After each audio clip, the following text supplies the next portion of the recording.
পৃথিবীর সুরক্ষায় আল্লাহ তাআলার বিস্ময়কর ব্যবস্থাপনা। আমাদের এই অনিন্দ্য সুন্দর বিশাল পৃথিবীতে আমরা কত নিশ্চিতভাবেই না বসবাস করে আসছি, অথচ মহাবিশ্বের তুলনায় আমাদের পৃথিবী তুলনামূলকভাবে অত্যন্ত ক্ষুদ্র এবং নগণ্য।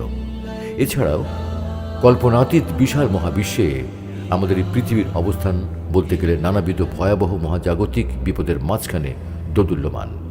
পৃথিবীর চতুর্দিকে পরিভ্রমণরত অবস্থায় বিরাজমান রয়েছে অসংখ্য মহাজাগতিক পাথর, গ্রহাণু, উল্কা, মহাজাগতিক ভয়ঙ্কর রশ্মিসহ আরও নানা ধরনের মহাজাগতিক বস্তু, যাদের ক্ষুদ্র একটি অংশের আঘাতে মুহূর্তেই আমাদের পৃথিবী ধ্বংসমুখে পতিত হয়ে বিলীন হয়ে যেতে পারে।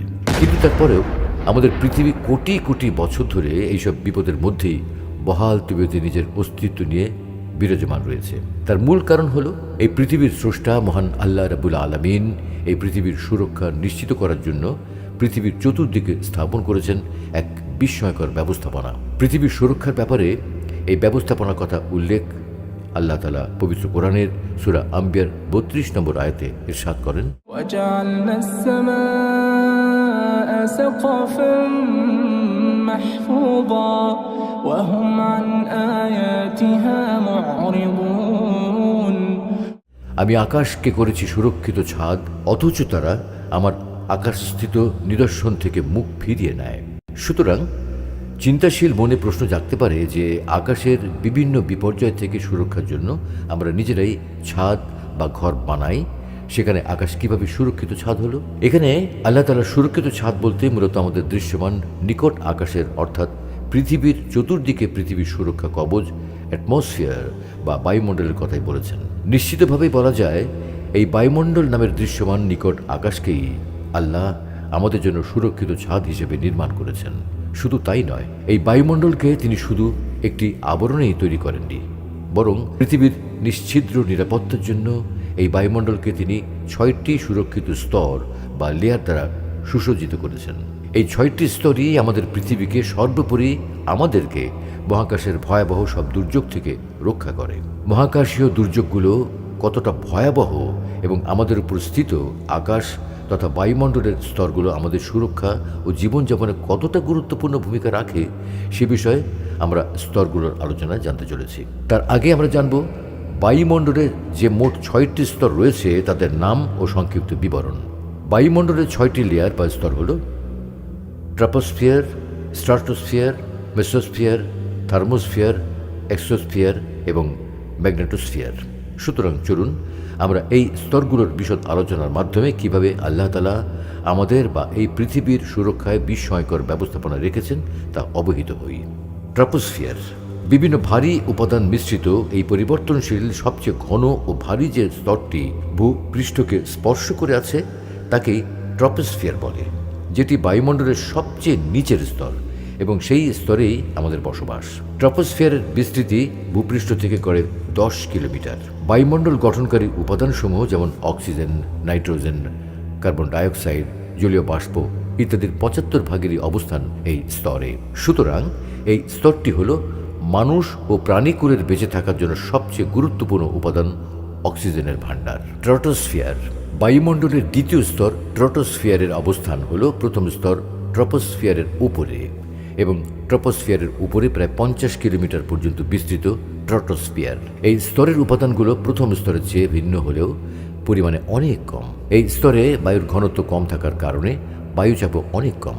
অক্সিজেনের পরিমাণও খুব কম হওয়ায় এই স্তরে শ্বাস নেওয়াও অনেক কষ্টকর। এই স্তরের উপরের অংশে সূর্য হতে আগত অতি বেগুনি রশ্মি শোষণ করে অক্সিজেন তাকে ওজোন গ্যাসে রূপান্তরিত করে থাকে এবং এই স্তরের 20 হতে 25 কিলোমিটারের উচ্চতায় ওজোন গ্যাসের ঘনত্ব সবচেয়ে বেশি থাকার কারণে এই ট্রটোস্ফিয়ার নামক স্তরকে ওজোন স্তর বলেও অভিহিত করা হয়। ওজোন গ্যাস সূর্য থেকে নির্গত অতি বেগুনি রশ্মি ও তাপকে শোষণ করে, যার ফলে পৃথিবী পৃষ্ঠে স্থিত প্রাণী ও উদ্ভিদ জগৎ সুনিশ্চিত ধ্বংস হতে রক্ষা পায়। তবে অতি বেগুনি রশ্মি বায়ুমণ্ডলের চতুর্থ স্তর থার্মোস্ফিয়ারে প্রথমে শোষিত হয়, কিন্তু তারপরেও এর কিছু অংশ বায়ুমণ্ডলের দ্বিতীয় স্তর পর্যন্ত এসে পৌঁছায়, যেগুলোকে এই দ্বিতীয় স্তর ট্রটোস্ফিয়ারে পুরোপুরি শোষিত হয়ে পৃথিবীতে স্থিত প্রাণী ও উদ্ভিদ জগৎকে রক্ষা করে।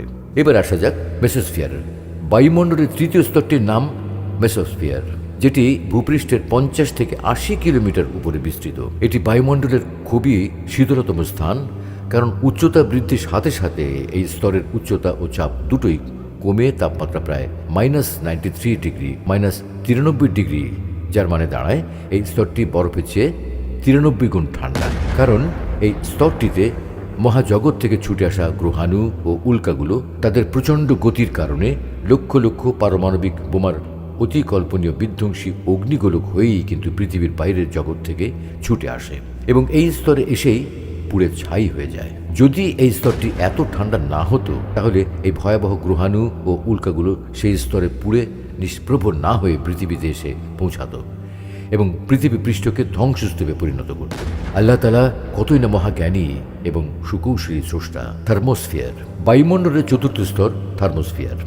আমরা একটু পূর্বে জেনেছি তৃতীয় স্তর মেসোস্ফিয়ার হল বায়ুমণ্ডলের সবচেয়ে শীতলতম স্থান, কিন্তু এখানে দেখুন তার ঠিক উপরের স্তর থার্মোস্ফিয়ার হল বায়ুমণ্ডলের অতি উষ্ণ স্তর। ভূপৃষ্ঠের 40 থেকে 500 কিলোমিটার উচ্চতা অবধি এই স্তরটি বিস্তৃত। হাইড্রোজেন, হিলিয়াম এবং ওজোন গ্যাস এই স্তরে আয়নিত অবস্থায় থাকে এবং পুরো স্তরটি বিদ্যুৎ কণা দ্বারা গঠিত ও এই স্তরে কোনো বাতাস নেই। এই স্তরের উপাদান নাইট্রোজেন ও অক্সিজেন অণু এবং পরমাণুগুলি সূর্য ও মহাবিশ্বের অংশ থেকে আগত অতি বেগুনি রশ্মি বা আল্ট্রাভায়োলেট রে, এক্স রশ্মি বা এক্স রে, গামা রশ্মি বা গামা রে ইত্যাদি কসমিক রে বা মহাজাগতিক রশ্মিকে শোষণ করে। ফলে উষ্ণতা দ্রুত বৃদ্ধি পায় এবং স্তরটির ঊর্ধ্বসীমায় উষ্ণতা হয় প্রায় 1200 ডিগ্রি সেলসিয়াস। সূর্য ও মহাজগৎ থেকে আসা এইসব ভয়ঙ্কর বিধ্বংসী রশ্মিগুলোর প্রভাবে এই স্তরের বায়বীয় কণাগুলো আয়নিত অবস্থায় থাকে, তাই এই স্তরটিকে আয়নোস্ফিয়ার বা আয়নমণ্ডল বলে। আয়নমণ্ডল বিদ্যুৎ পরিবাহী হওয়ায় পৃথিবী থেকে পাঠানো বেতার তরঙ্গ প্রতিফলিত করে, আর একে কাজে লাগিয়েই আমাদের বেতার ও টেলিভিশন, মোবাইল ফোন তরঙ্গ সহ অনেক অনেক যুগান্তকারী কর্মকাণ্ড সম্পাদন করা হচ্ছে বর্তমান যুগে। আয়নিত বায়বীয় কণাগুলো ইলেকট্রন, প্রোটন ইত্যাদি আহিত কণার সংস্পর্শে এসে উজ্জ্বল আলোর বিকিরণ করলে মেরুজ্যোতি বা মেরু প্রভাব সৃষ্টি হয়, ইংরেজিতে যাকে বলা হয় অরোরা। আয়নমণ্ডলের নিচের অংশই মূলত বেতার তরঙ্গের প্রতিফলন ঘটায়। এই অংশকে বলা হয় কেনেলি হেভি সাইড লেয়ার। আসুন এবারে যাওয়া যাক এক্সোস্ফিয়ারে। বায়ুমণ্ডলের পঞ্চম স্তরকে বলা হয় এক্সোস্ফিয়ার, যেটি কিনা মূলত থার্মোস্ফিয়ারের উপরে অবস্থিত এবং এই স্তরটি ভূপৃষ্ঠের 500 থেকে 1500 কিলোমিটার পর্যন্ত বিস্তৃত। এই স্তরে প্রধানত হাইড্রোজেন ও হিলিয়াম গ্যাস আয়নিত অবস্থায় থাকে এবং এই স্তরেই কৃত্রিম উপগ্রহ ও মহাকাশ কেন্দ্র বিচরণ করে থাকে। সবশেষে আলোচনা করব ম্যাগনেটোস্ফিয়ার সম্পর্কে। এক্সোস্ফিয়ারের উপরে অবস্থিত মহাশূন্য পর্যন্ত বিস্তৃত বায়ুমণ্ডলের সর্বশেষ স্তরকে বলা হয় ম্যাগনেটোস্ফিয়ার বা চুম্বকীয় মণ্ডল। ম্যাগনেটোস্ফিয়ারের বিস্তৃতি ভূপৃষ্ঠের 1500 কিলোমিটার থেকে 10,000 কিলোমিটার পর্যন্ত বিস্তৃত হয়ে সূর্যের আবহাওয়া মণ্ডলে গিয়ে মিশেছে। এই স্তরে ইলেকট্রন ও প্রোটন দ্বারা গঠিত একটি স্থায়ী তড়িৎ চুম্বকীয় ক্ষেত্রের অস্তিত্ব থাকে। তো এতক্ষণের আলোচনায় আমরা বায়ুমণ্ডলের স্তরগুলোর বিষয়ে জানতে পারলাম যে আমাদের পৃথিবী সহ গোটা বিশ্বের প্রাণী ও উদ্ভিদ জগতের জীবনের নিরাপত্তা বিধানে এই স্তরগুলোর ভূমিকা কতটা গুরুত্বপূর্ণ ও অনস্বীকার্য। যেমন বায়ুমণ্ডলের প্রথম স্তর ট্রপোস্ফিয়ার হল প্রাণী জগতের বেঁচে থাকার সবচেয়ে গুরুত্বপূর্ণ উপাদান, অক্সিজেনের ভাণ্ডার স্তর বিশিষ্ট ছাদ। আবার দ্বিতীয় স্তর ট্রপোস্ফিয়ার হল প্রাণী ও উদ্ভিদ কোষ বিধ্বংসী সূর্যের অতি বেগুনি রশ্মি শোষণকারী রক্ষা কবচ, যেটি প্রতিনিয়ত অতি বেগুনি রশ্মি নামক ভয়ঙ্কর মহাকাশীয় দুর্যোগ থেকে আমাদের রক্ষা করে চলেছে। এরপরে জানলাম বায়ুমণ্ডলের তৃতীয় স্তর মেসোস্ফিয়ারের ভূমিকা, যে স্তরে মহাকাশ থেকে আগত ভয়ঙ্কর সব উল্কা বা গ্রহাণুগুলো এই স্তরে এসে পুড়ে ছাই হয়ে যায়, যার ফলে পৃথিবী রক্ষা পায় ভয়ঙ্কর সব গজব থেকে। অথচ এই পুরো পৃথিবীকে চিরতরে ধ্বংস করে ঘুম পাড়িয়ে দিতে মাত্র আধা কিলোমিটারের ব্যাসের একটি গ্রহাণুর পৃথিবী পৃষ্ঠে আছড়ে পড়াই যথেষ্ট।